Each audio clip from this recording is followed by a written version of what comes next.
पटकन नाही जाता येत, म्हणून आपल्याला 6 प्रमाण आपण व्यवहारामध्ये मानायचे. किती मानायचे?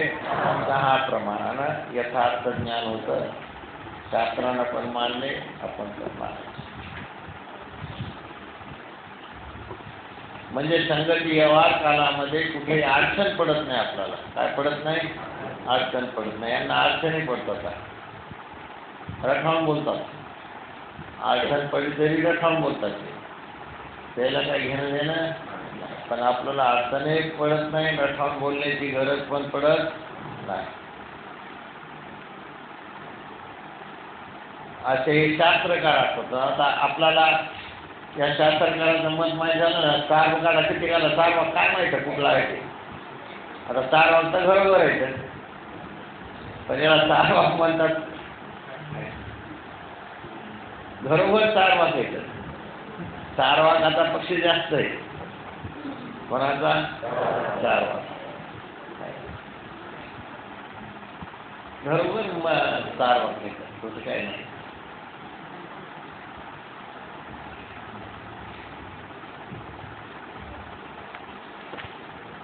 भोजनची भक्ती मरणची मुक्ती मानणारे कोणाला हेच नाही का? सगळे जगाले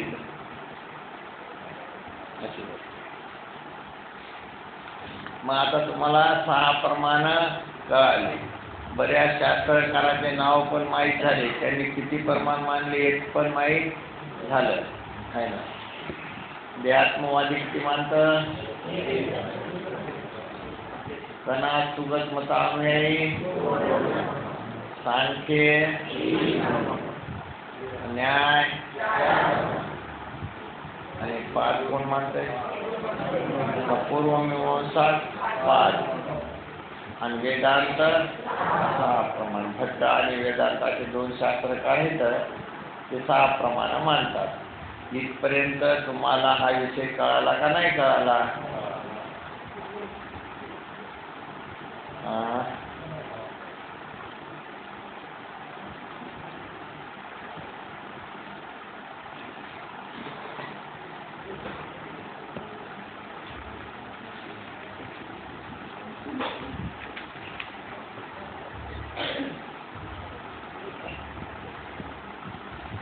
आता आपण मनातलं सगळं टाकून जरी मनात घेतलं असलं तर कळालं असं समजा.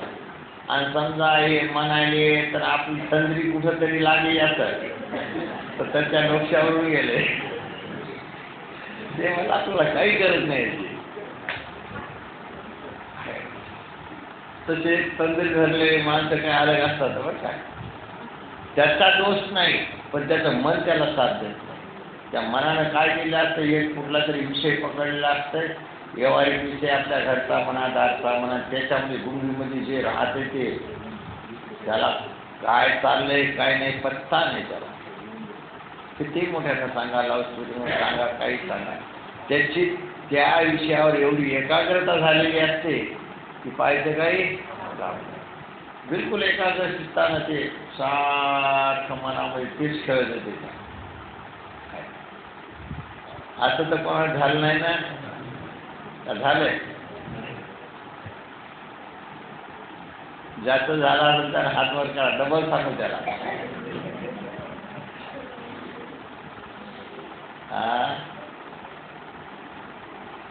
नाही तर आता मी विचारीन, मग विचारला सांगणार.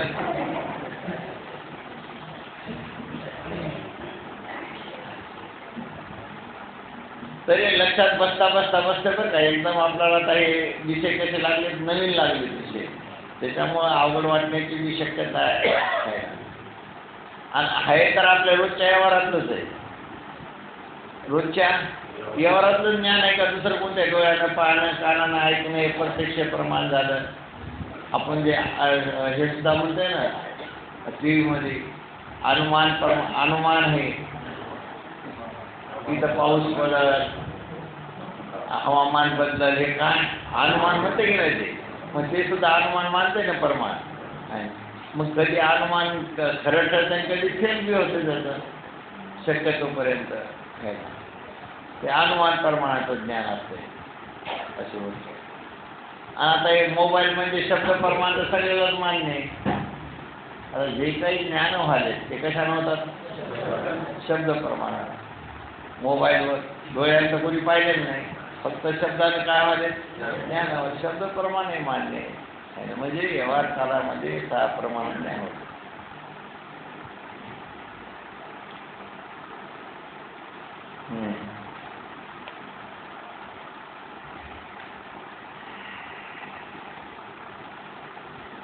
प्रत्यक्ष प्रमेयचे जे करण आता ते नकाशा पण करायचं पाहता.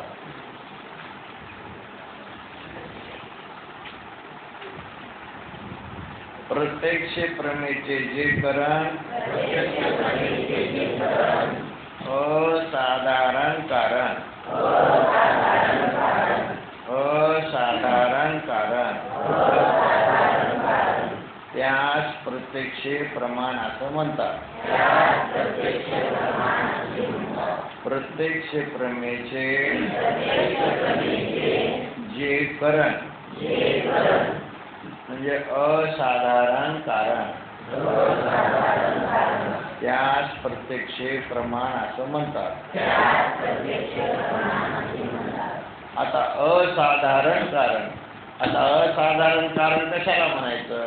जे एकाच कार्याला कारण असते. कशाला? एकाच कार्याला कारण असते त्याला काय म्हणायचं? असाधारण कारण. एकाच कार्याला जे कारण असते त्याला काय म्हणायचं? असाधारण कारण. आता उदाहरणार्थ डोळा आहे, हे असाधारण कारण आहे बरं काय.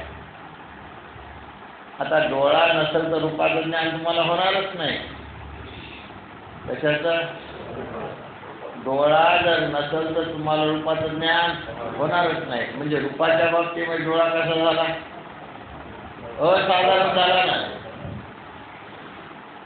कसा झाला? ते जर नसेल तर तुम्हाला रूपाचं ज्ञान होणार नाही. म्हणजे एकाच कार्याला कारण आहे का? कसं आहे? एकाच कार्याला कारण असतं, त्याचं नाव काय? असाधारण कारण. कारण नसतील तर तुम्हाला शब्दाचं ज्ञान होणार. डोळ्यानं होईल काय? आता कानच नाही तर डोळे येतं, चांगले डोळे येतं, ते बोलायला आहे माणूस, डोळ्यात ज्ञान व्हाले काय? मग शब्दाच्या बाबतीमध्ये कान काय झाले? असाधारण. असाधारण एकाच कार्याला कारण आहे. आता उदाहरणार्थ डोळे बी आहेत, कान बी आहेत, समजा नाक नाही, त्याला गंधाचं ज्ञान होईल का? किती डोळे वाचल्यावर त्याला वाची येऊ शकणार नाही. त्याला नाकात लागेल ना. गंधाचं ज्ञान व्हायला काय लागेल? नाकात. आता रसाचं ज्ञान व्हायचं असेल तर जीवात लागेल, आणि स्पर्शाचं ज्ञान व्हायचं असेल तर त्वचाच लागेल. त्याचं ज्ञान होऊ शकत नाही त्या पदार्थाचे. म्हणजे या बाबतीमध्ये हे एका कार्याला काय झाले? कारण ठरले. त्याला काय म्हणायचं? असाधारण कारण. आता जे सर्व कार्याला कारण असते, कशाला? कुठेही हेल्प करते, कोणालाही हेल्प करते, त्याला साधारण म्हणायचं. त्याला काय म्हणायचं? साधारण. एका कार्याला कारण असते त्याला काय म्हणायचं? असाधारण. सर्व कार्याला कारण असते त्याला काय म्हणायचं? आता मन कसं आहे? साधारण. मन कसं आहे? ते डोळ्याला हेल्प करतंय, कानाला हेल्प करतंय, नाकाला हेल्प करतंय, जिभेला हेल्प करतंय, त्वचेला हेल्प करतंय. कोण? मन. मन सर्व कार्याला कारण आहे, त्याला म्हणायचं साधारण. आणि एकाच कार्याला कारण असतं त्याला काय म्हणायचं? असाधारण. असाधारण आहे ना.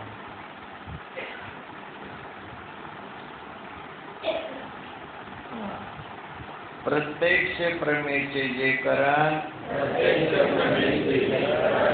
त्यास प्रत्यक्ष प्रमाण असे म्हणतात.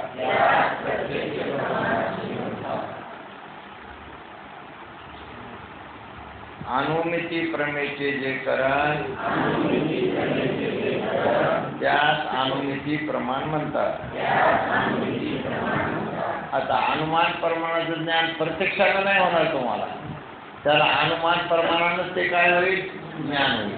किंवा अर्थापत्ती प्रमाणानं होणार नाही, शब्द प्रमाणाने होणार नाही, त्याला अनुमान प्रमाणानंच तिथे काय होईल, ज्ञान. आता उदाहरण, धूर निघायला लागलेला आहे. काय निघायला, धूर निघायला. डोळ्यानं धूर दिसायला का काय दिसायला, डोळ्यानं धूरच दिसायला लागलाय. अग्नी दिसायला का, मग धुरावरून अग्नीचं काय निघालं, अनुमान निघालं की जिथं धूर आहे तिथं अग्नी. म्हणजे अनुमान प्रमाण ज्ञान व्हाले का प्रत्यक्ष प्रमाण ज्ञान व्हाले, अनुमान प्रमाण ज्ञान व्हाले, प्रत्यक्ष प्रमाणानं होईल झाले. मग या बाबतीमध्ये कसं ठरलं, अनुमान प्रमाण असाधारण कारण ठरलं, कसं ठरलं, असाधारण कारण ठरलं. असाधारण म्हणजे एकाच कार्याला जे कारण असतं त्याला काय म्हणायचं, असाधारण. सर्व कार्याला कारण असतं त्याला काय म्हणायचं, साधारण. असं लक्षात घ्यायचं.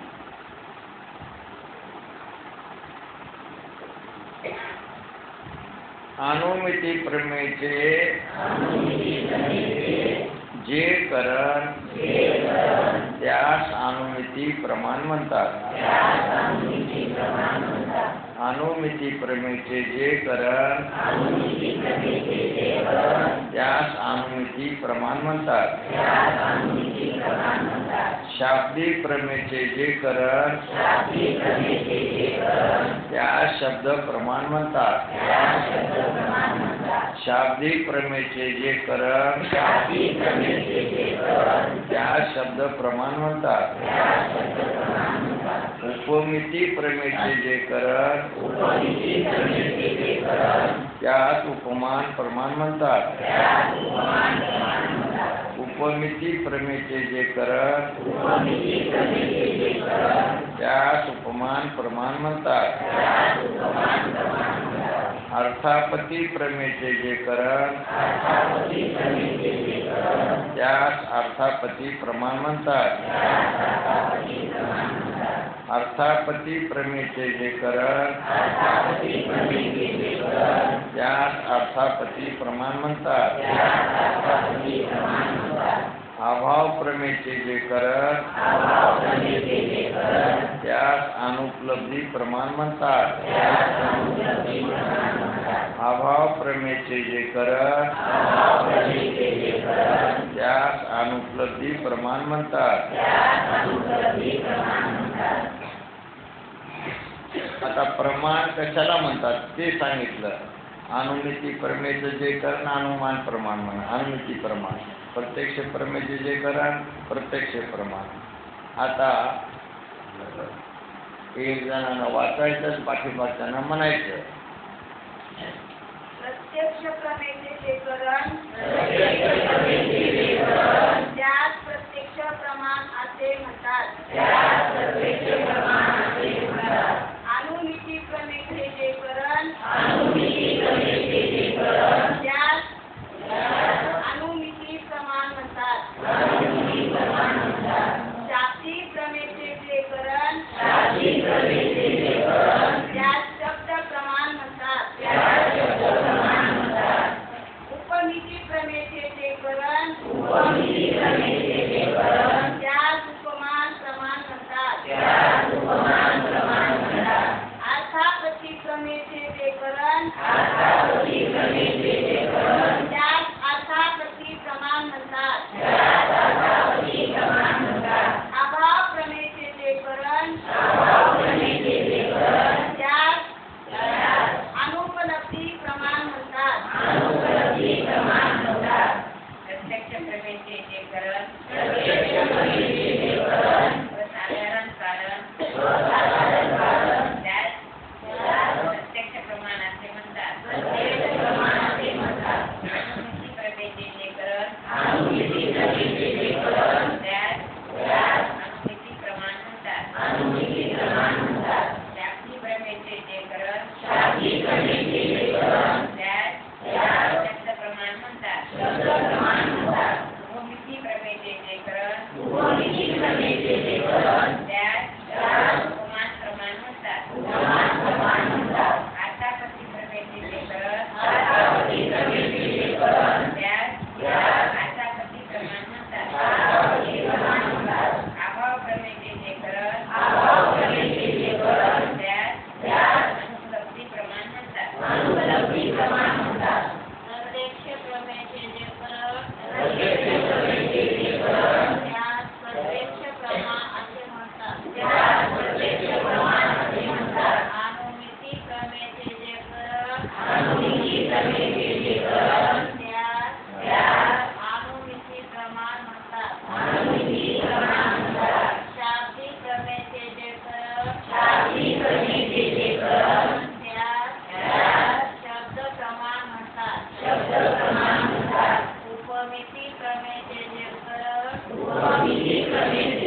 कव्हर होतं तिकडा एरिया.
तर तुम्हाला सांगतो, आता या शास्त्रापासून काय होती, एक तर बुद्धी तीव्र होती बरं का. किती मंद जरी बुद्धी असली आहे ना, तर त्या बुद्धीला काय बसती, धार बसते. त्या बुद्धीला काय बसते, किती मंद असू द्या त्यात काही फरक पडत नाही. ती बुद्धी तीव्र बनायला सुरुवात होते. तीव्र बनवून सूक्ष्म बनते. म्हणजे खोलवर जाता येते. त्याला विचाराने कसं होतंय, खोलपर्यंत जाता येते आहे ना, खोलपर्यंत जाता येते. का तर सगळ्यामध्ये सुख जे आहे, सुख म्हणजे परमात्मा. सुख म्हणजे काय, परमात्मा. त्या परमात्म्यापर्यंत जाण्याकरता आता स्थूल बुद्धीला जाऊ शकत नाही. ती स्थूल बुद्धी त्या परमात्म्यापर्यंत स्थूल बुद्धी जाऊ शकत नाही. ती कुठेतरी अडकती, कुठेतरी तिला जाताच नाही तिथपर्यंत. मग ती तळमळ करते, प्रयत्न करते, परेशान होती, पण जाता येत नाही, त्याला इलाज नाही. आता एवढं सुराख असं समजा, लहान सुराख आहे, एखादा लठ्ठा माणसाला जाता येईल ना, मग काय करावं लागेल त्याला. तेवढ्या सुराखातून जाण्याकरता त्या माणसाला काय करावं लागेल,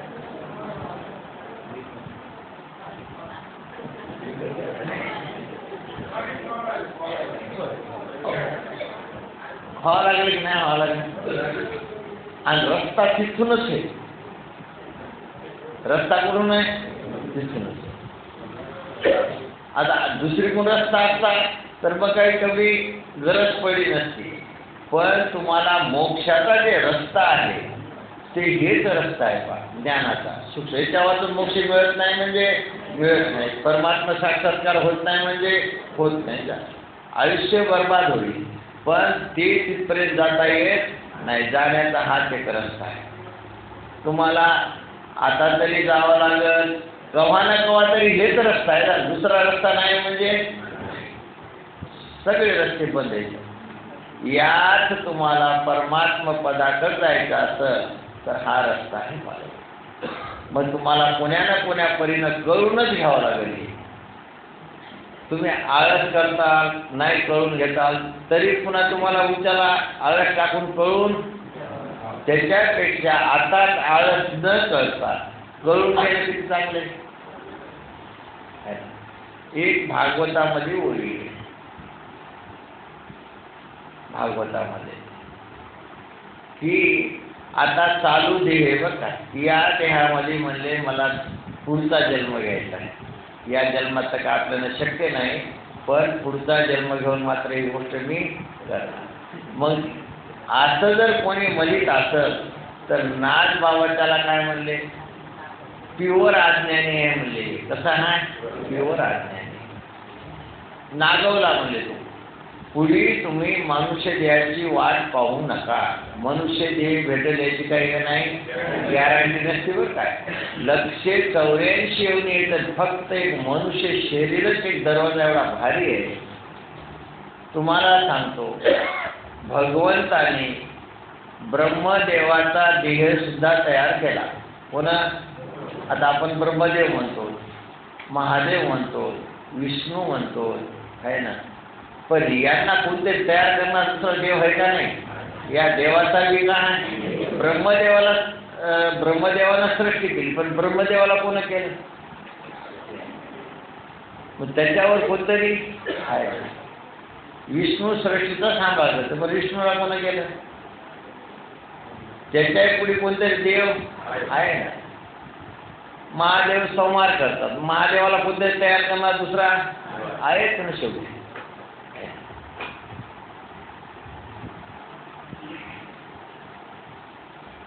या देवाचा बी देव आहेच ना दुसरा कोणतरी.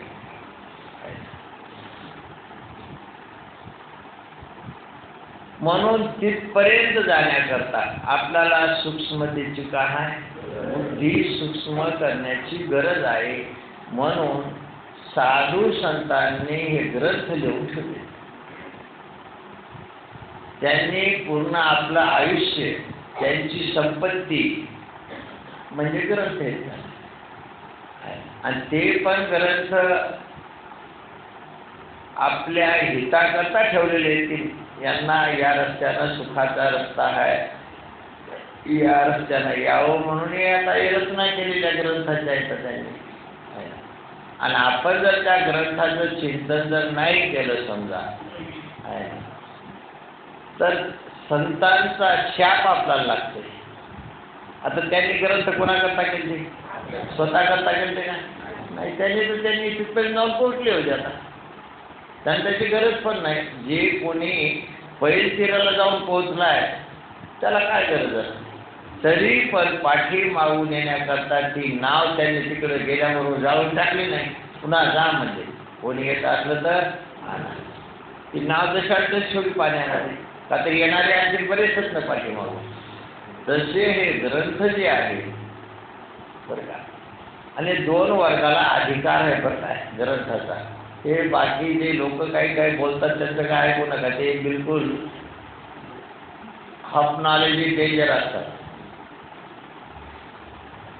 बायानं वाचू नये, बायानं असं करू नये, बाई बुवा काही नसते बरं का. लक्षात घ्या.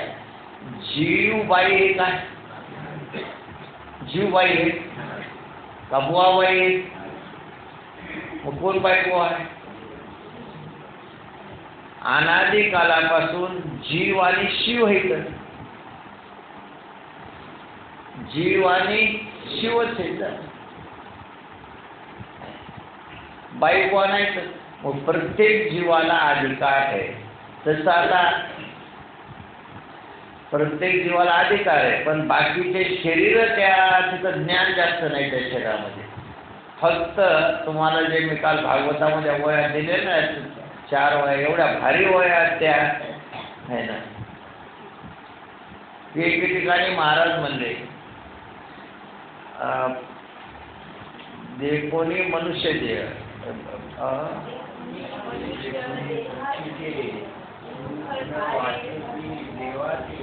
मनुष्याचा देह पाहून भगवंताला खूप आनंद झाला. विष्णूचा देह पाहून आनंद झाला नाही, दैवतेचा देह पाहून आनंद झाला नाही, पशु पक्ष्याचा देह पाहून आनंद झाला नाही. फक्त देह पाहिला मनुष्याचा आणि भगवंताला खूप आनंद झालेला आहे की या देहानंच आता हा जीव माझ्याकडे येऊ शकतो. फक्त मनुष्य शरीर आहे आणि मनुष्य शरीरानंच तुम्हाला भगवंतापर्यंत जाता येतं बरं का. बाकी रस्ता कुठूनही नाही. पुण्याच्या शास्त्रानं काही सांगू द्या, पण या मनुष्य शरीर हेच काय भगवत प्राप्तीचा रस्ता आहे. जिवंतपणे तुम्हाला भगवंताची प्राप्ती होते. लक्षात घ्या, मेल्यावरला मोक्ष खरा नसतं, ते काही बी खरं नाही बरं का. लक्षात घ्या, ज्ञानेश्वर माऊलीने त्याचे खंडन केलेलं आहे. मोक्ष मेल्या पाठी आम्हाशी होईल, मोक्ष मेल्या पाठी आम्हाशी होईल.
आता समजा म्हणजे तुम्हाला मेल्यावर 100% मोक्षच आहे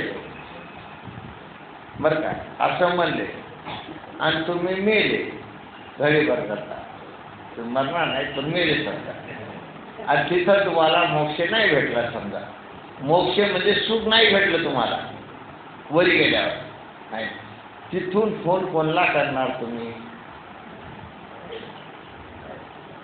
सांग. इथल्या इथं फोन करता येईल पण वरून आता तुम्हाला मोबाईल कोणी नेऊ देणार नाही, वरी सगळं तुमच्याजवळ काढून घेतात, वरून फोन तरी तुम्ही कशाने करणार, काय करणार तुम्ही सांगा. आता तुमच्याकडे पर्याय काय आहे? काहीच पर्याय नाही. मग आता पर्याय असताना तुम्ही हे प्राप्त करून घ्या म्हणतात. विश्वास ठेवू नका. वारकरी संप्रदाय जे आहे ते द्रष्टफल प्राप्त करून देणार आहे. कोणता? द्रष्टफल. द्रष्टफल म्हणजे या देहामध्ये तुम्हाला, या देहामध्ये याच देही याच डोळा पाहे मुक्तीचा सोहळा. त्याला ते वारकरी संप्रदायामध्ये अंधश्रद्धेला महत्त्व दिलेलं नाही संतांनी. जे बी काही संत मंडळी असतील त्यांनी अंधश्रद्धेला काय देत नाहीत, महत्त्व देत नाहीत. दिव्य दृष्टी असते त्यांच्याकडे. तुम्हाला या देहामध्ये अगदी तुम्हाला सुखरूप बनवणारा संप्रदाय ते वारकरी संप्रदाय. या देहामध्ये तुम्हाला अगदी आणि तुम्हाला कुठल्याही प्रकारचा त्रास न होऊ देता. नरसमुनी